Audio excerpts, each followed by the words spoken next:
So this video statement is just a preliminary statement for the Chittenden County State's Attorney's Office, their victims advocate specifically. In the previous video, I accidentally said Chittenden County State's Attorney Generals. That's not what I meant. Though I imagine this also does apply for the state police and both the New York and Vermont attorneys general, as well as Hochul's independent investigation that she actually launched. I filed my whistleblower claim with the SEC, I believe, in mid-October of 2019 while residing in Buffalo, New York, after being threatened by my roommates who were dropping Cuomo's name and Byron Brown's name and saying she was friends with his brother. And I had two other investigators coincidentally just bump into me at the bus stop, which tends to be a pattern with these corrupt PIs who are acting on behalf of the corrupt criminal defense attorneys for probably Epstein, Ghislaine Maxwell, and all of their partners in crime in both major parties. And that includes Alan Dershowitz and civil rights scholar C. Chad Cronin, J.D., who's my former, I lived with him as his girlfriend, and he eventually swore me in and immunized me as an agent investigator of his law office, used me on multiple cases, including child abuse,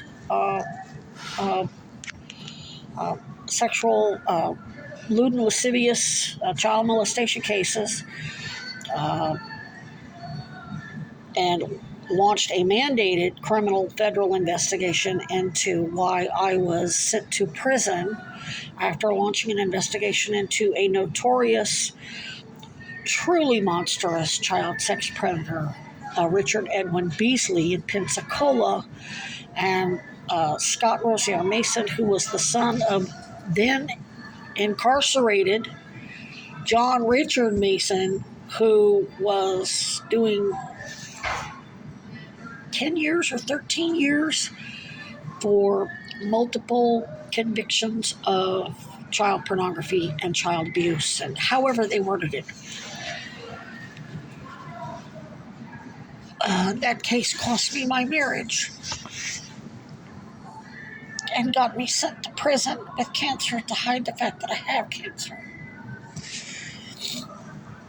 I get out of prison, I go to Orlando to find out what the hell happened, because the two Florida state's attorneys who were part of the Orange County, Florida Assistant State's Attorney's Offices, Ken Mann and Karen Bankowitz, basically summoned perjury, according to Chad. When I told him what happened on that witness stand, he said that's subornation of perjury.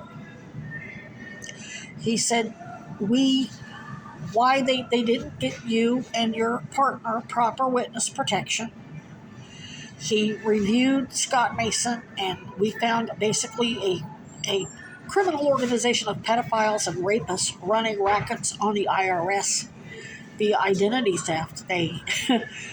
You're familiar with the very infamous Innocence Project? Well, they actually registered and paid the fees and created a bogus tax-exempt organization called Project Innocence. And then the inmates on the inside promoted it and said, hey, I got this organization. Meanwhile, Richard Beasley and Scott Mason, John Mason's son, John Mason's in prison in this, I believe it was the Marion County facility. No, it was in Marion, Florida. Anyway, Florida actually has 68 counties, and there's a prison in every county, sometimes two.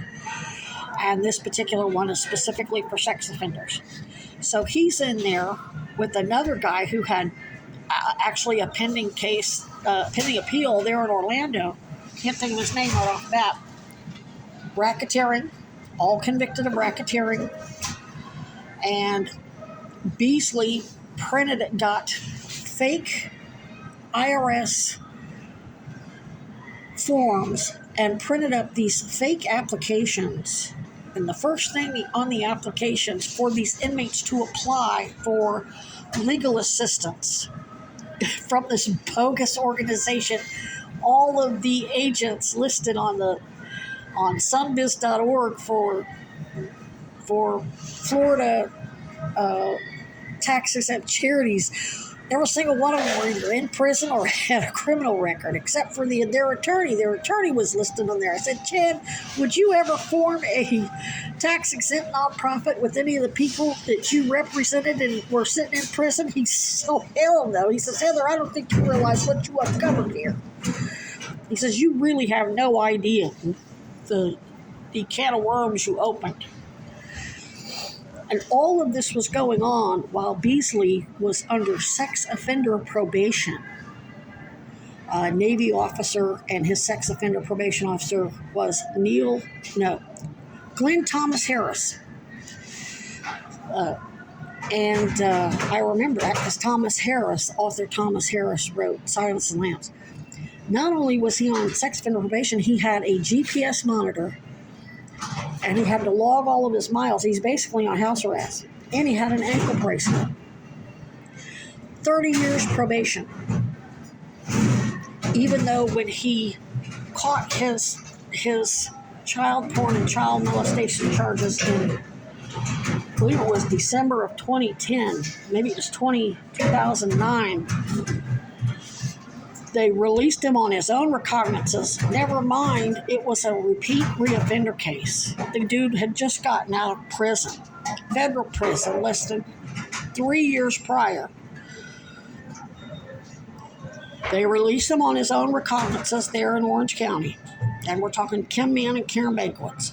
Bankwitz may not have been involved, but Kim Mann was the supervisor of the child abuse domestic violence division there, where Chad was a former prosecutor. And he went to Missouri, caught 17 new charges in Bolivar, Missouri, including child porn and identity theft, where they basically use inmates' identities to get income tax returns and the names of the inmates, and then it's all put on a debit card. Back then it was netspend.com. And anyway, I met Chad in AA because he was an alcoholic and an addict. And he came on to me, and it was very confusing. I got mixed signals. He's gay, I'm gay. What's really going on here?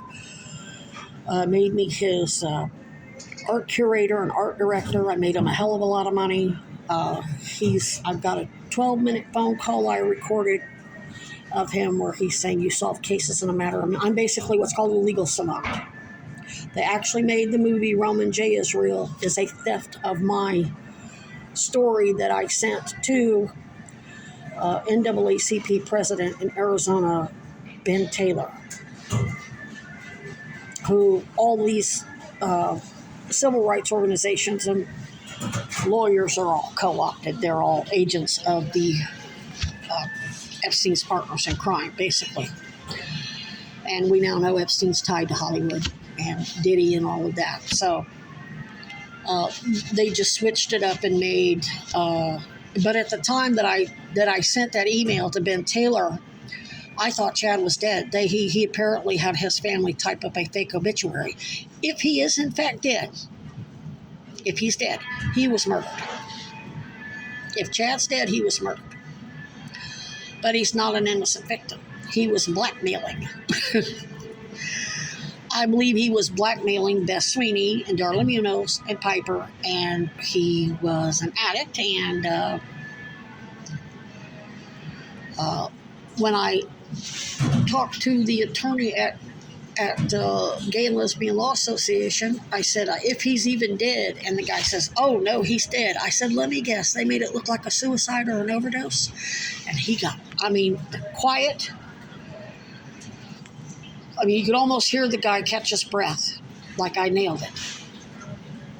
But his parents, I went down there to try to help his parents figure out what was going on. His parents weren't interested in real justice because, number one, Chad played a role in getting me killed right along with his daddy. HP Butch Cronin, who was a member of the board at Orlando Regional Medical Center, that immediately lied to me the day after I get out of prison. I'm in so much pain and I'm bleeding and I'm just barely able to walk from the uterine cancer that I had problems with long before I went to prison, and the doctors kept discharging me. Oh, you're just drug seeking, you're just drug seeking. They wouldn't refer me to OBGYN because I didn't have insurance. So it was EMTALA violations. And then his hospital did the same thing, only I didn't tell Chad that right off the bat. He didn't learn that until long after he swore me in and immunized me and used me in cases. And he knew I was wrongfully imprisoned. So he was also my attorney, besides my employer and my boyfriend. So this is very convoluted. And since he was a campaign manager and political strategist and special prosecutor, all of these government agencies and organizations like the DNC, like Orlando PD, Val Demings, former sheriff, former Orange County Sheriff Jerry Demings, who's now Mayor Jerry Demings, whose wife, former Rep Val Demings, was the Orlando police chief, where Chad was a biased crimes advisor, and I think he's probably served under Mina too. Probably helped get Val Demings elected as rep. They have a huge interest in keeping this quiet. And it isn't just the Democrats. His father was a Republican involved in this unbundling and upcoding, aka patient steering and patient farming kickbacks frauds with convicted fraudster, Florida Governor turned Senator Rick Scott, a Republican, who Trump wanted to make give him some sort of appointment. So, and of course, it's obvious why Trump made Pam Bondi. I don't think Chad served as an attorney general under Pam Bondi, but the governor before Scott was Jeb Bush. They're tied to Iran-Contra too. I doubt that attorney general was any better. She still just spent how many years covering all this up before she's made national attorney general. So no matter where I go, when I fled Chad's house, I went to Arizona. My mom got me a bus ticket out there. She's still an abuser. I had to leave her place, and I was sort of going viral on my articles on Flickr about human trafficking and sex trafficking and whatever. And sure enough, Goldwater oligarch,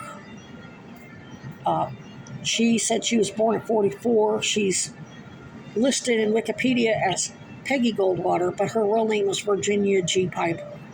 And that's a married name. Before that, I'm sure she was Virginia G. Goldwater.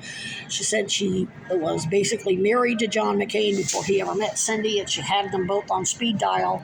So that means that she's also known as Carol McCain.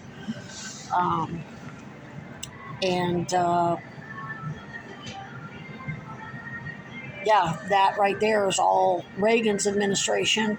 I know Carol McCain. When I looked up Carol McCain, she had worked in part of Reagan's administration.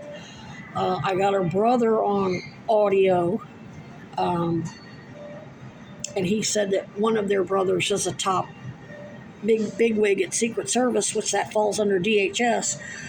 Virginia says she investigates human trafficking, and Darla Munoz basically acknowledged that both of them work for Homeland Security. And based on the accidental voicemail she left on my voicemail, she's a supervisor at DHS. And she has the Virginia G. Piper Cancer Treatment Network at Honor Health. So she's involved in the unbundling. Honor Health, I recorded those doctors. Some of them told the truth, and then after the ones told the truth, the administrators had a bunch come in and lie to me and discharge me half dead from sepsis and congestive heart failure and whatever.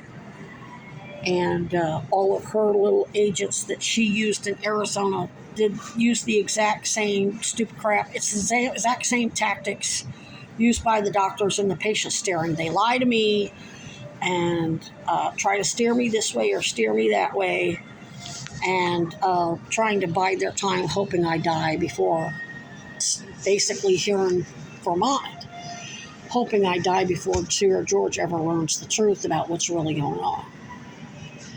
And I do appreciate the victim's advocate picking up the phone and letting me get all that on the record, because they're all listening. The bad guys are listening. And hopefully now they realize there's no point in any more of these violent, nasty shenanigans, because all of that was to make sure Sarah George didn't know what was really going on.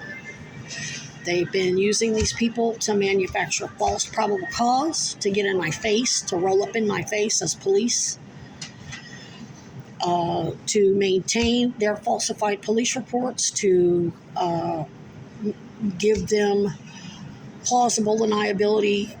They're lying and not saying that I'm reporting the domestic violence by a police. Never mind, it's in a written report when Economic Services Division sent me to the police when I reported that somebody went online, pretended to be me, and got Vermont Medicaid in my name and lied on the report and forged my signature. I still have that business card from Mike Goslin with his case number on it. So that right there makes me an agent. That they know for a fact, even if they don't know what happened in Florida with Chad, they know Economic Services sent me to the police and I was mandated to report that crap. And then Mike Goslin basically said, yeah, Safe Harbor did all that, which implicates Paul Dragon, who's on staff at CVOEO, Safe Harbor Community Health Centers of Burlington, yet they want to keep sending me to the